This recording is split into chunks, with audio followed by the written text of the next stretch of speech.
Generation Z তাদের অদম্য সাহস এবং সৃজনশীলতা আমাদেরকে মুগ্ধ করে।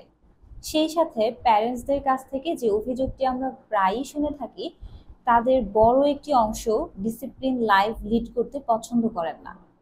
ডিসিপ্লিন লাইফ লিড না করা কি একটি স্মার্টনেস, নাকি রুটিন মাফিক লাইফ লিড করা আমাদের জন্য গুরুত্বপূর্ণ? আসুন জেনে নিই গবেষণা কি বলছে।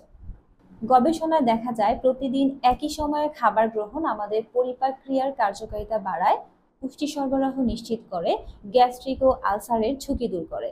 দুঃখের বিষয় হচ্ছে আমাদের তরুণ প্রজন্মের অনেকেই সকালে নাস্তা করে না, সময় মতো খায় না। জীবনের প্রাথমিক পর্যায়ে এর প্রভাব বোঝা না গেলেও আফটার 40 এর মারাত্মক প্রভাব পড়তে পারে। গবেষণায় দেখা যায় নির্ধারিত সময়ে ঘুমানো এবং ঘুম থেকে ওঠা আমাদের ব্রেইনের নিউরাল কানেকশনগুলোকে শক্তিশালী করে। আমাদের মেমোরির উপর ঘুমের প্রভাব অত্যন্ত বেশি। রাত জেগে ডিভাইস চালানো, ইভেন রাত জেগে পড়াশোনার চেয়ে রাত 10টা থেকে ভোর 4টা পর্যন্ত ঘুমানো আমাদের জন্য খুবই ফলপ্রসূ। গবেষণায় পাওয়া যায় এই সময়টা আমাদের ব্রেইনের প্রসেসিং এবং মেমোরিকে অত্যন্ত কার্যকর রাখে। আমরা গবেষণায় পাই এই সময়ের ঘুমটা আমাদের ব্রেনের প্রসেসিং এবং মেমোরির জন্য দারুণ কার্যকর। সব ব্রেনের সবচাইতে ভালো রেস্ট হয় এই সময়টাতে। জেনজির অনেকেই রাতে না ঘুমিয়ে ভোর রাতে ঘুমাতে অভ্যস্ত। যারা ডিসিপ্লিন লাইফ লিড করে তারা যথাসময়ে ঘুমাতে পারে।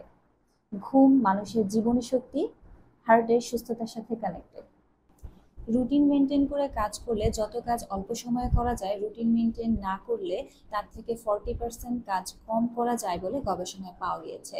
যারা একটি ডিসিপ্লিন লাইফ লিড করতে অভ্যস্ত, তারা সময় মতো তাদের কাজ সাবমিট করতে পারেন এবং রিল্যাক্স করে অবসর সময় কাটাতে পারেন।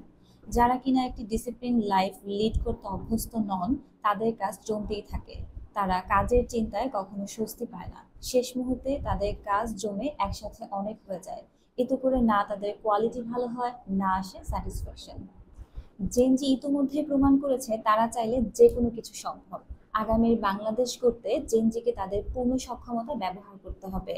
তাদেরকে শারীরিক এবং মানসিকভাবে সুস্থ থাকতে হবে। এজন্য তাদের দরকার নিয়মতান্ত্রিক এবং ডিসিপ্লিন একটা লাইফ। একজন সাইকোথেরাপিস্ট হিসেবে আমি মনে করি 2024 সালে এসে সবচেয়ে বেশি মানুষ আক্রান্ত যে সমস্যায়, সেটি হচ্ছে ডিসিপ্লিন মানতে না চাওয়া। রুটিনে না থাকা মানে আমি স্বাধীন, আর রুটিনে থাকা মানে আমি পরাধীন, এমন ধরনের চিন্তা যদি আপনার থেকে থাকে, তাহলে আমি বলবো আপনি র্যান্ডমলি একজন সফল মানুষকে বেছে নিন আর দেখুন সে রুটিন বা শিডিউল মেনটেন করে কিনা। আপনি উত্তর পেয়ে যাবেন।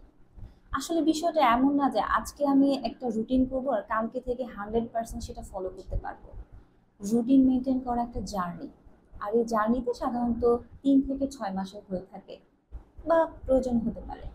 আপনার এই জার্নিতে যে বাধাসমূহ আসবে সেগুলো অতিক্রম করতে আপনাকে হেল্প করতে পারেন একজন সাইকোথেরাপিস্ট।